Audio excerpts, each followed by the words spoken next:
Welcome to This Week in East Brunswick, the township's own news and information program. Today we meet children's author and illustrator Trinka Hakes during a recent trip to the library. In our regular features, Holly Wecstein offers this week's constitutional comment. Peggy Ballister-Howells talks about year-end gardening tool maintenance. Adrian Eisner presents a toy survival kit for consumers, and Stuart Davis summarizes Monday's Township Council meeting, all coming up after a look at next week on Channel 8. Monday morning at 10, start your day with aerobics and exercise on Look Great, Feel Great. At 10:30, meet author Betty Edwards on In Print.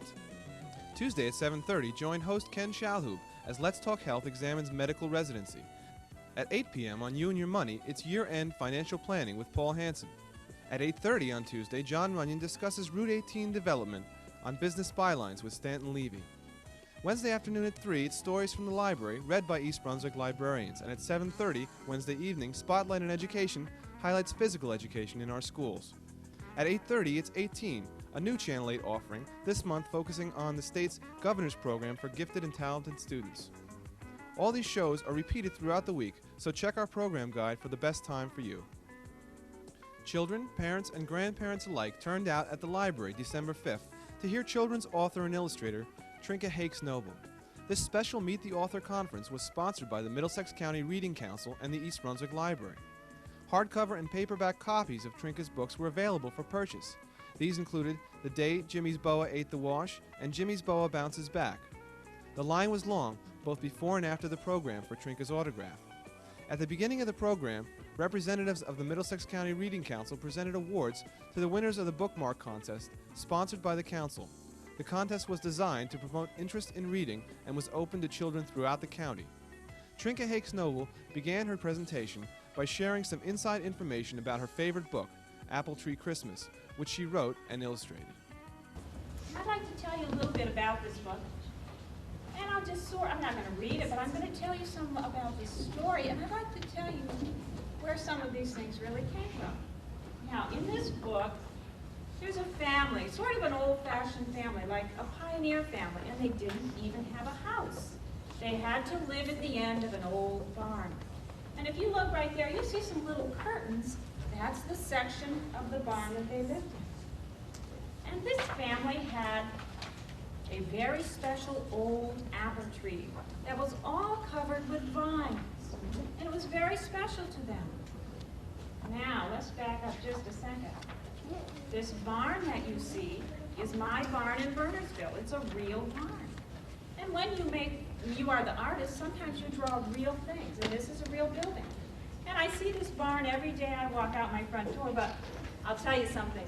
It doesn't look that great in real life. In fact, there's a couple shingles missing, and there's a board missing, but I fixed it up for the picture, made it look rather nifty. So when you are the artist, you take real things, but you can change them. And this barn I made look better than it really does. See this little black and white cat on the bench? That's my cat. His name is Spencer.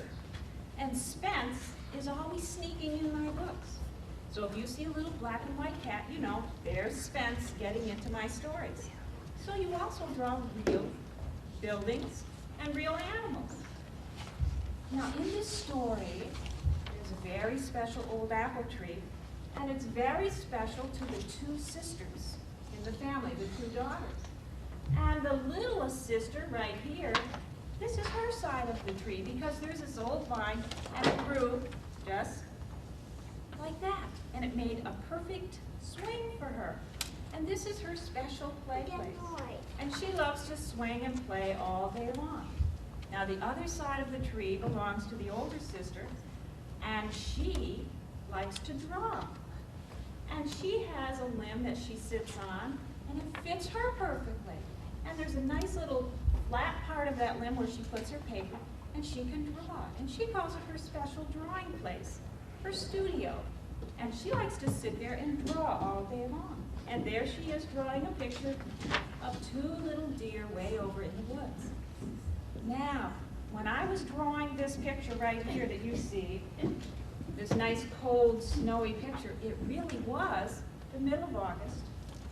It was summertime. It was about 100 degrees outside, and I'm trying to draw a cold, snowy picture. And you know, I really was struggling. I was having a tough time.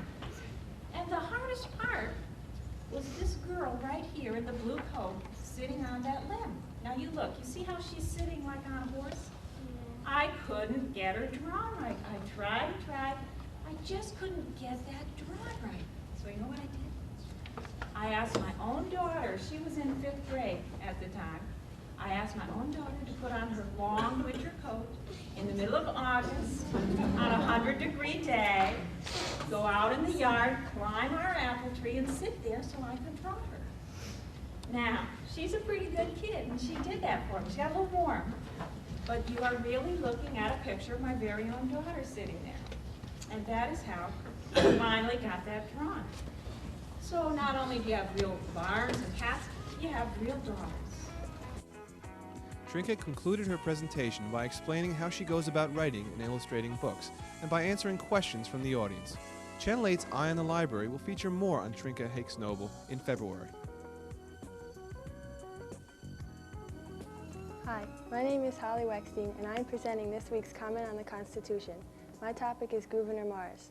Gouverneur Morris was born on January 31st, 1752. In 1775, he became a part of New York's Principal Congress, and a year later he signed the Articles of Confederation. In 1781, Robert Morris was appointed the Superintendent of Finances by Congress, and Gouverneur became his assistant. At this time, Gouverneur lived in Philadelphia. In 1782, Gouverneur proposed the first decimal coinage system and came up with the word cent. This earned him so much fame and recognition that in 1787 he was chosen as a delegate representing Pennsylvania at the Constitutional Convention.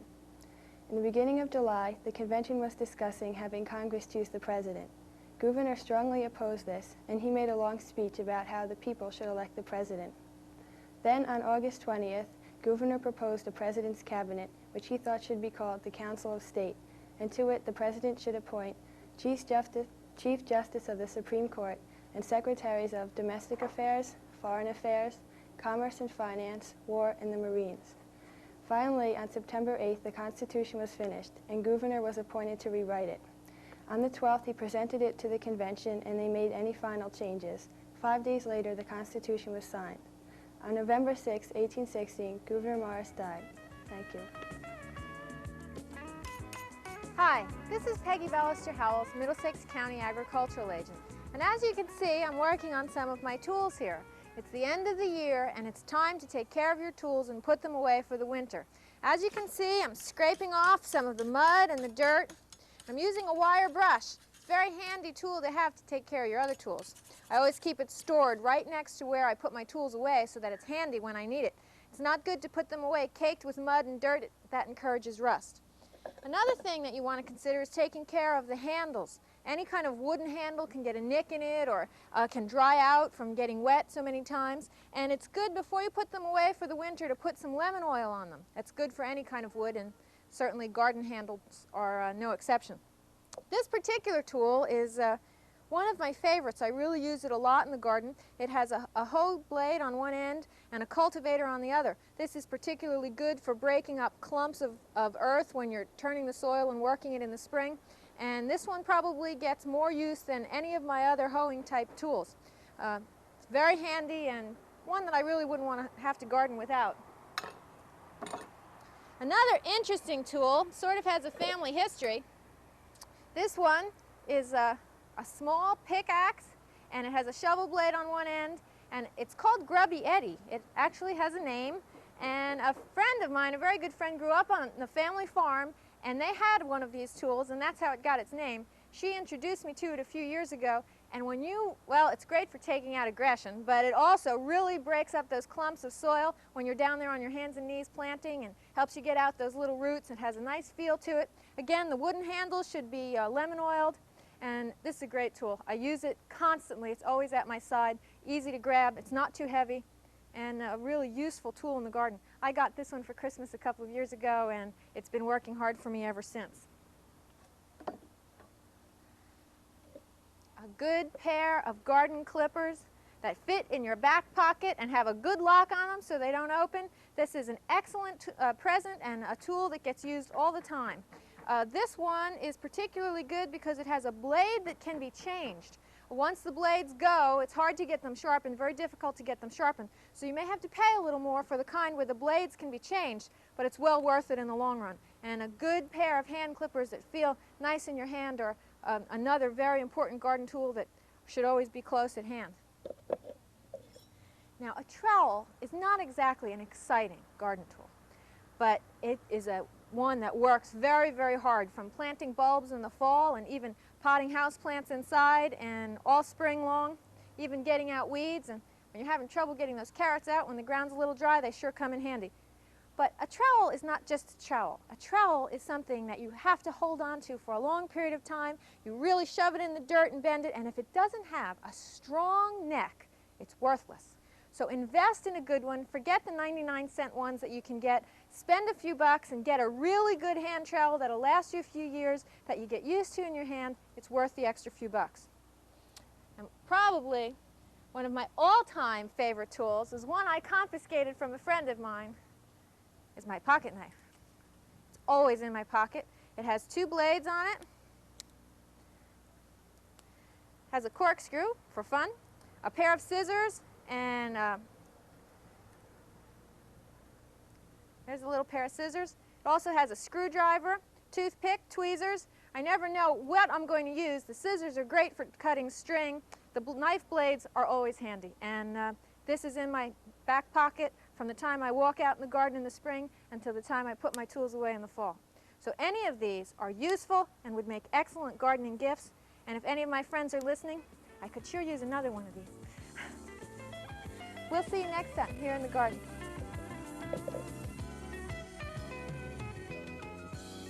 Hello, and welcome to Consumer Aware. I'm Adrienne Eisner of the East Brunswick Consumer Affairs Office. This is the time of the year when so many of us will be out shopping for toys. Today we're going to be talking about selecting toys, and I'll be giving you some tips on toy safety. What are some of the important factors that we should keep in mind? First of all, consider the child's age, interests, and skill level. Look for quality design and construction in all toys for all ages. Make sure that all directions and instructions are clear to you and, when appropriate, to the child. Plastic wrappings on toys should be discarded at once before they become deadly playthings. Look for age recommendations such as not recommended for children under the age of 3. Look for other safety labels, including flame retardant, flame resistant on fabric products, and washable hygienic materials on stuffed toys and dolls. New toys intended for children under 8 years of age should be free of sharp glass and metal edges. Toys with long strings or cords may be dangerous for infants and very young children. The cords may be wrapped around an infant's neck, causing strangulation. Never hang toys with long strings, cords, loops, or ribbons in cribs or playpens where children can become entangled. Arrows or darts used by children should have soft cork tips, rubber suction cups, or other protective tips intended to prevent injury. Avoid dart guns or other toys which might be capable of firing articles not intended for use in the toy, such as pencils or nails. Electric toys with heating elements are recommended only for children over 8 years of age. Children should be taught to use electric toys properly, cautiously, and under adult supervision.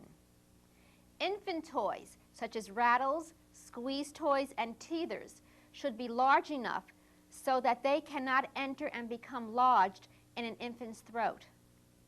The United States Consumer Product Safety Commission has set safety regulations for certain toys. Manufacturers must design and manufacture their products to meet those regulations so that hazardous products are not sold. Check for sturdy, well-sewn seams on stuffed animals and cloth dolls. Be certain that eyes and noses on such items are securely fastened and cannot be pulled or bitten off. Choose a toy storage chest that has a removable lid or a spring-loaded lid support, allowing the lid to remain securely open.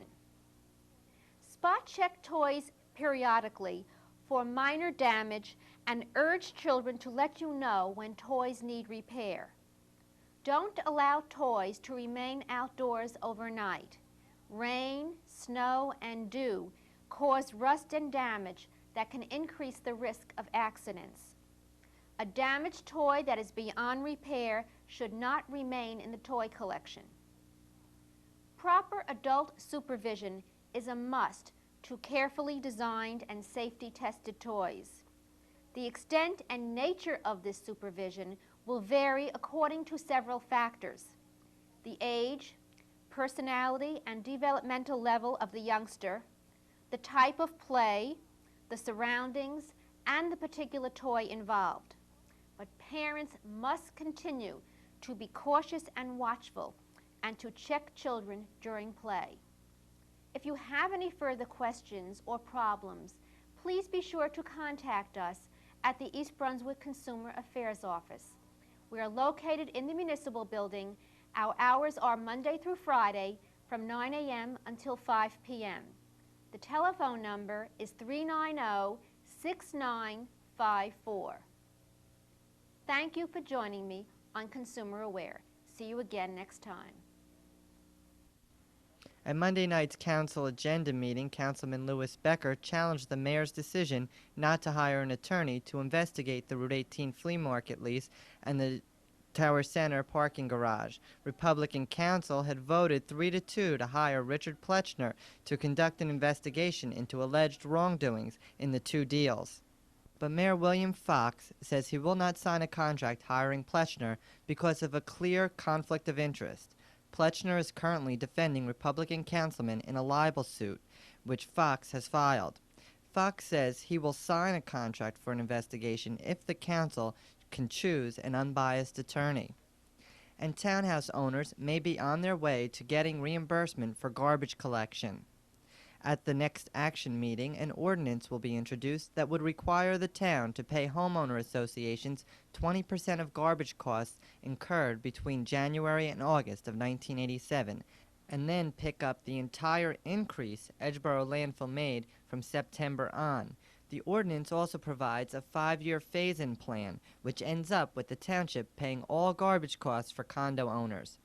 And the crunch for senior citizen housing may soon be alleviated now that the township has found a parcel of land suitable for a senior housing project. The 3 acres of township-owned land is located at New Brunswick Avenue and Henley Drive. Township engineer Bill Tanner told the council the land should be sold to the National Church residences for the project. This way, the proceeds from the land sale could be put back into the project to make the building more attractive and more comfortable. National Church Residence is the nonprofit organization in charge of the housing project. A $4 million housing and urban development grant will fund the project in the way of a mortgage. Tanner said if the land was donated, HUD may reduce the amount it agreed to lend. Also Monday, Tanner told the council that it was time to start thinking about fixing dangerous curves on Hardenberg Lane. Tanner says the curve in need of the most repair is by Tamarack Golf Course. He adds that repair to this curve affects a large portion of the road. Bridge over the Beaver Dam Brook.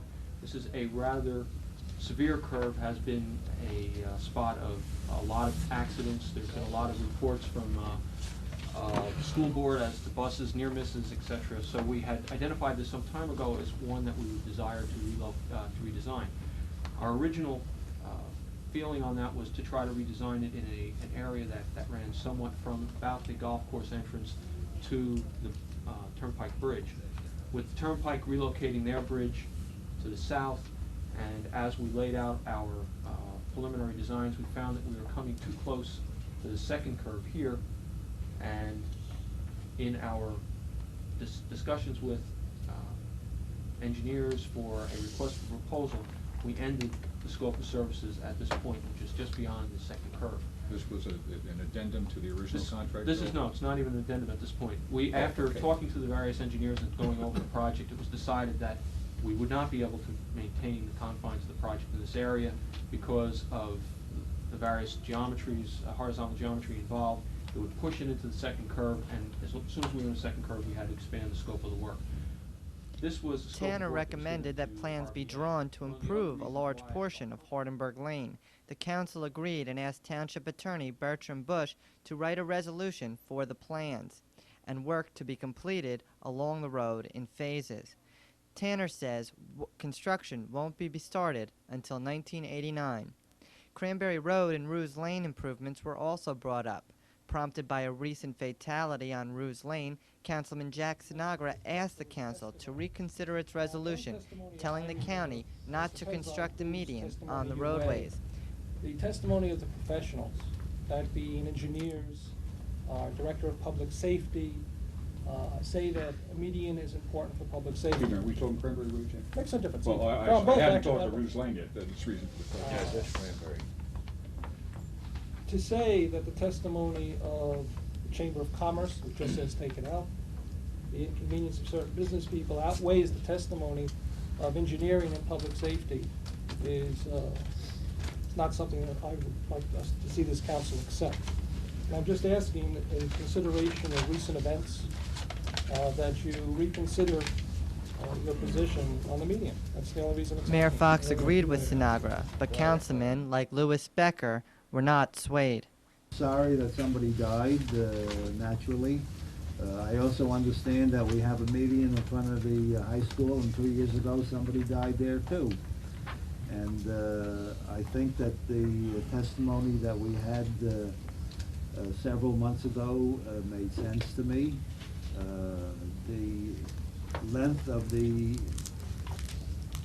construction or the roads or the median that's concerned is not very large distance, and I see no reason to change my vote. Councilman William Kirk was opposed to the Ruse Lane median, but agreed to reconsider the Cranberry median. Therefore, Ruse Lane will not be discussed at the next action meeting, but Cranberry Road will. Councilman Russell Walker will be the swing vote at that meeting. And the council asked Borough Attorney Bertram Bush to prepare 2 new ordinances for the Planning Board. One would require developers to address the new State Wetland Act, and the other requires developers to install fences if their development permits access to hazardous areas. That's all for this week. Thanks for watching.